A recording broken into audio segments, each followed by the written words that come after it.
Now tuned into the greatest. The Run with Manny Wilson podcast. The Run, the Manny Wilson podcast. The best sports podcast there is. Yes, sir. What's up, everybody? Welcome back to The Run with me, Manny Wilson, all the way from Detroit to Chicago to your speakers and headphones. I appreciate you tuning in to the first interactive sports podcast, a community that makes sure your voice is heard. So if you hear something you agree with, you disagree with, you like, you dislike, or even if you just want to outsmart me on something I said, go ahead, shoot me a quick take, 219-413-9405. And of course, we'll play your take back on our next episode. And shout out to SeatGeek for sponsoring this episode. Get $20 off your first ticket purchase when you use the promo code The Run Podcast. Now, this code can only be applied to first-time users on the mobile app or website. So, not sure about you, but I'm going to some games this season. And hey, I got to go ahead and create that code. Use the promo code The Run Podcast. Save $20. It may cover taxes, whatever the case. It'll cover something. Anyway, look, man, we had a great matchup for Thursday Night Football, and we got to break that down just a little bit because the matchup was highly anticipated, but it was less competitive than what we really thought it was going to be. And coming in, the statistics didn't really favor one of these teams in the Dolphins because they were playing the Bills, but the Miami Dolphins, they're 1-11 in the last 12 games against teams with winning records. So they were already kind of losing from the jump. And then in the last 7 games against the Buffalo Bills, home or away, they're 0-7. So the Bills have been whacking them for years and years in the past 5 seasons, whatever the case is. They've been beating down on the Miami Dolphins for a good minute, and the Dolphins just really struggle winning the big game. That's been the kind of routine that we've seen. That's that consistent factor that we've seen within the Miami Dolphins. However, with this game, I don't really think it means too much for the Buffalo Bills just because they took care of business, much like we expected. I mean, a lot of people like me, if you looked at the statistics from the previous matchups, you kind of knew the Buffalo Bills was going to have a good game and end up winning. However, the thing that threw me off is that the Miami Dolphins just decided to lay down and not even put up a fight. These guys just... Oh my God, it was not good football from the Miami Dolphins. Not only did Tua struggle, and we'll get to his concussion things in a minute, but he also struggled on the offensive end. But I noticed the play calling wasn't necessarily on point either. We've seen a lot of motion in the backfield, which is good to keep the defense on their toes, but they weren't really trying to throw the ball downfield. I know it's a new thing where we're seeing a lot of teams run the ball more than what they would usually throw it, but you got to get your guys the ball in open space, and I didn't really see the Miami Dolphins do that, whereas I still seen the Buffalo Bills at least target people downfield. They at least made some sort of throws to get their guys the ball in open space. And, I mean, I know you want to get the running game established, too, with the Dolphins. And shout out to Devon A-Chain. He did his thing on the ground game, running with the Miami Dolphins. But above all, bro, you got to switch it up if something's not clicking. The Bills were able to stop them from the jump, and the Dolphins didn't really have an answer for it. Tyreek Hill only had, I think, 3 receptions for the full game. Didn't even get 6 receptions at all, or even 10. You just think about this, and it's like, okay, the game plan coming in just didn't work. So you got to switch it up. You go into halftime, you're losing already. It's time to switch it up. But above all, I didn't see great football from the Miami Dolphins. They struggled at home, and ultimately, the defense wasn't even there as well. You gave up 3 rushing touchdowns just in the first half to the Buffalo Bills. So therefore, the Bills didn't even, they were just cruising the whole game. They looked mad consistent. Not going to say they looked excellent or anything, but they looked very, very consistent at what they did in this game. And that is something to applaud and be excited about if you're a Buffalo Bills fan. But above all, man, the Dolphins, they didn't even put up a fight. It almost seemed like they went out there with the attitude of let's just get this over with. Let's move on to next week. We're not even like have any intensity. We're not gonna play with any intensity at all throughout the game. Yeah, they came out flat in the first half. Second half, they came out flat again. Wasn't playing defense. It just wasn't a good performance for the Miami Dolphins here. And now kind of going over to the Tua concussions, because clearly once that happened, we kind of knew it was a wrap on any type of comeback that we seen. By then, the Bills had already slapped up 31 points. The Dolphins didn't do anything. They couldn't get a point in before the half and all of that stuff. So we knew by then it was pretty much over. However, I do think with Tua Tagovailoa, this is a rough situation. Very rough situation. I feel like it's so easy to say, oh, Tua just needs to go ahead and retire. He's been hurt for so many years. He's hurt every year. He has concussions every year, multiple every single year. That's the easy way out when you look at it that way. But ultimately, like, this is something the guy worked his whole life for. So us on the outside can always say, hey, it's not worth it. You got to live the rest of your life. But if this is what this guy dedicated his life to do, it makes it that much more difficult to walk away. Now, do I think he should walk away?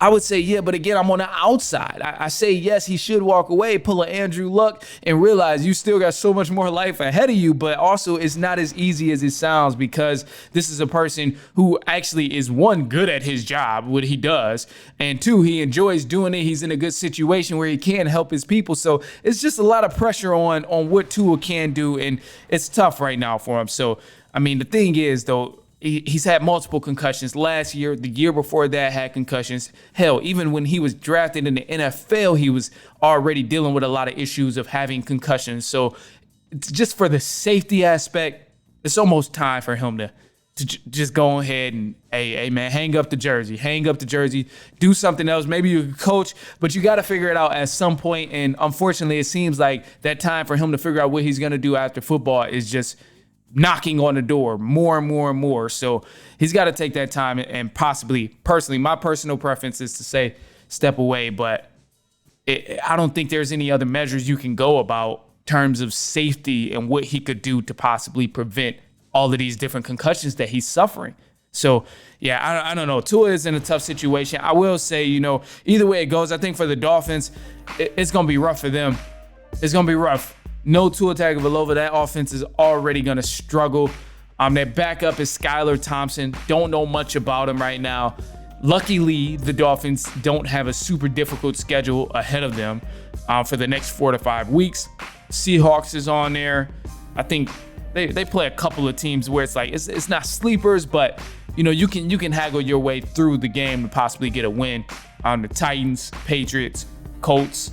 Some of those are going to be L's. Cardinals start to get a little bit more difficult toward the end, but ultimately it's a good situation for Skylar Thompson because he still got weapons over there. But we're going to see if he's ready or not. We really going to see if he's ready or not. I don't know. It'll be interesting to see.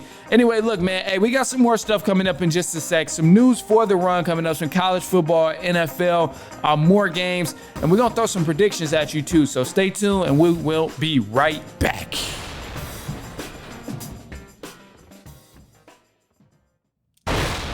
All right, and news for the run. Starting off with the college football. So the Pac-12 conference isn't dead just yet.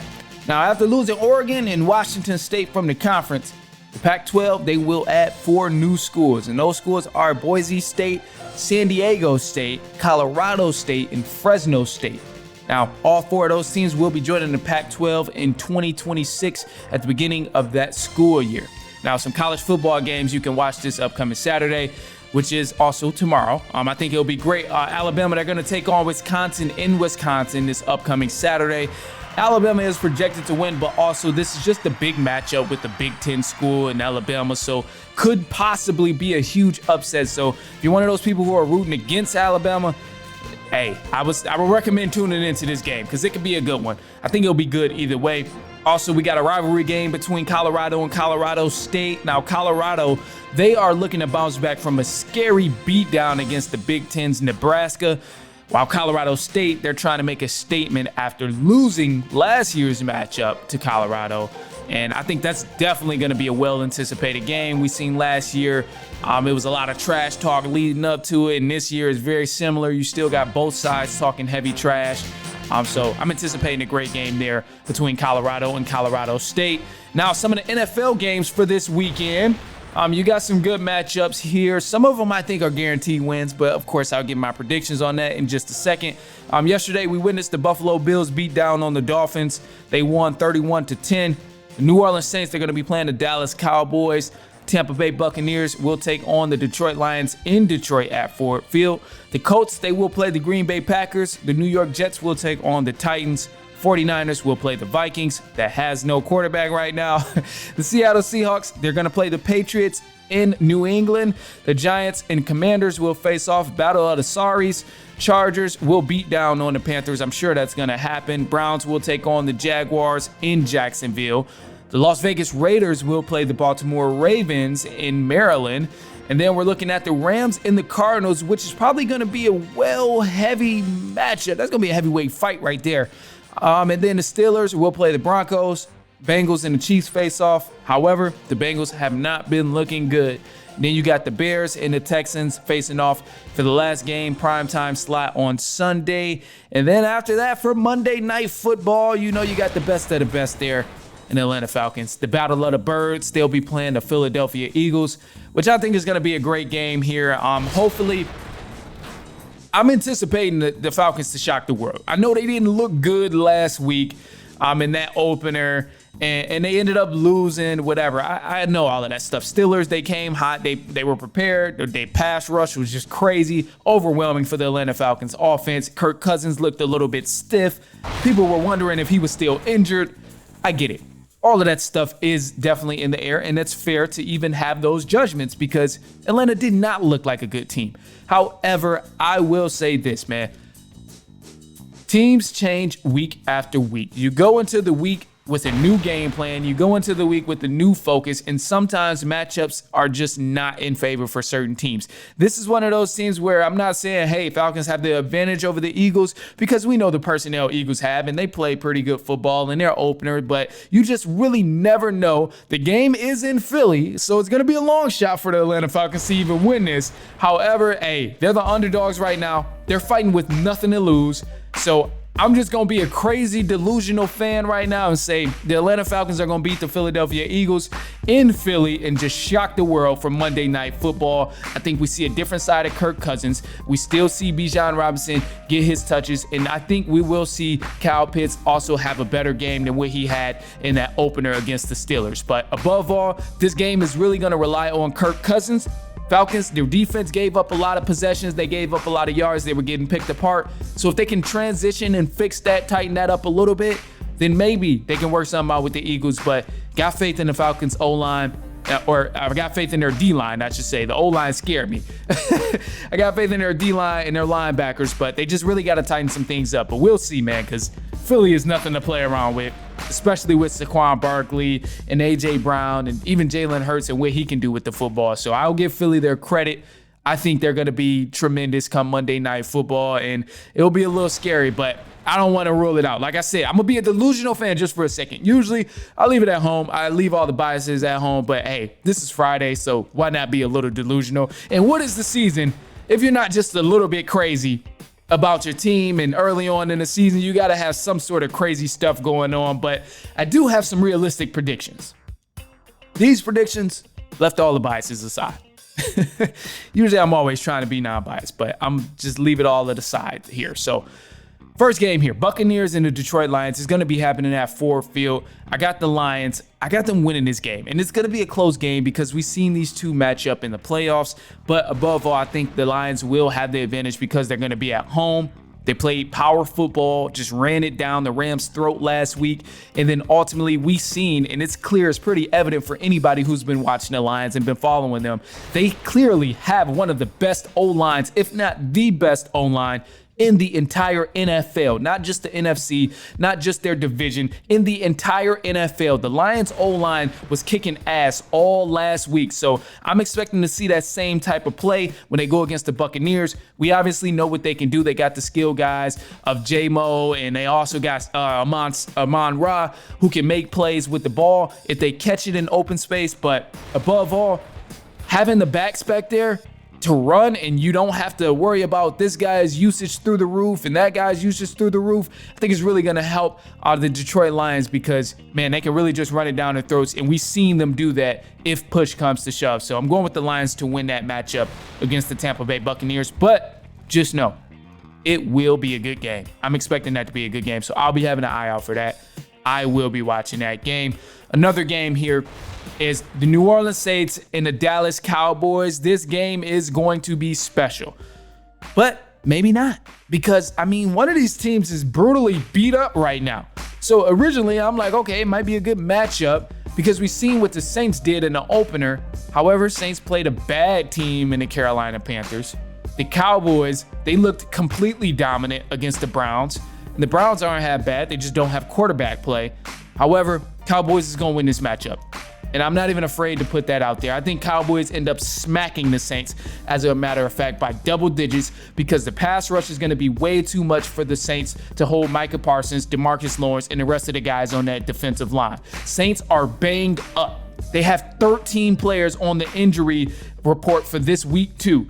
Key guys too, secondary guys. Tyrann Mathieu was on that injury report. You had Marshawn Lattimore on that injury report. You had 2 guards and 1 left tackle on that injury report. So I doubt they're able to hold that strength on the Dallas Cowboys defensive line, because that's a lot of power that they're going to be trying to hold back and protect their quarterback with. So I really doubt that the Saints put something together and the number 2s step in and really hold it down like this. But I hate to side with the Cowboys, but everything's lining up in their favor in this point, because the game is already in Dallas and these guys are banged up coming into Dallas, and Dallas is pretty much at full strength right now. So going with the Dallas Cowboys to win that ball game there. And then I'll go here too. I'm gonna just leave you with this. I'm gonna go with the Chicago Bears and the Houston Texans. Man, this matchup, I'm going with the Houston Texans. This team is loaded, and I think this team, we're going to see them deep down in the playoffs, but I can't really side with the Bears here. I know they had a lot of hype, and they did end up pulling off a season opener win, but above all, man, I just wasn't really convinced that this team is different than what we've seen in the last few years.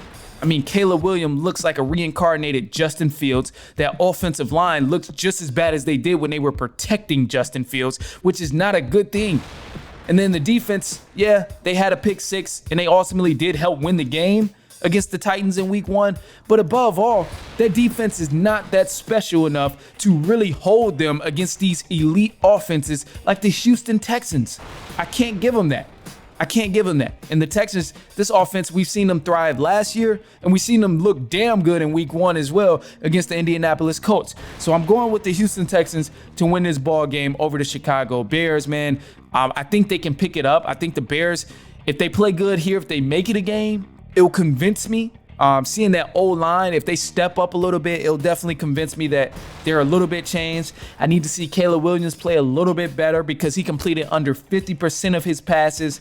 And at week 1, he was 2 for 13 on third downs. It was a lot of different things where you could pick apart from that offense. There was some drop passes on that offense with the Chicago Bears. So I need to see a different unit for the Chicago Bears. I need to see a different style from the Chicago Bears in terms of not being sloppy when you're out there on the field. But other than that, man, between this matchup here, Titans and the Bears, I'm going with the Texans and the Bears. I'm going with the Houston Texans to win this matchup here. I think they'll have the upper hand, and I think they'll get it done in Houston. Other than that, man, let me hear your thoughts about it. Shoot us a quick take, 219-413-9405. I would love to hear your predictions. And definitely, I would love to hear your thoughts after the game, especially if I was right or wrong. Gotta hear you, man. Hey, go ahead. Don't always just hate either, bro. You can give props. It's okay. It's okay to give props too. So if I'm right, don't be afraid to tell me, bro. It is okay. I mean, I already know it, but I just want you to know it is okay to give people their flowers too. With that note, man, look, I'm gonna leave y'all with the positive note here. And I'm gonna just say, man, hey, give people their flowers. Give people their flowers while they are still around. I'm gonna just go ahead and say that, because far too often we wait till we don't talk to a person anymore. We wait till we're not in contact with them, or until some traumatic happens where we want to say, hey, man, I appreciated you, or, you know, I enjoyed what you did for me, or I enjoyed the time I had with you, whatever the case is. So I just want to say, give people their flowers while they are around. And other than that, man, look, hey, I'll be back later on next week. Enjoy this great weekend of football. It's Friday, so if you're listening to it, I appreciate you. If you listen to it over the weekend or even during the week of next week, for sure appreciate it. But other than that, man, look, hey, we will be back later on next week, and so on and so on and so on.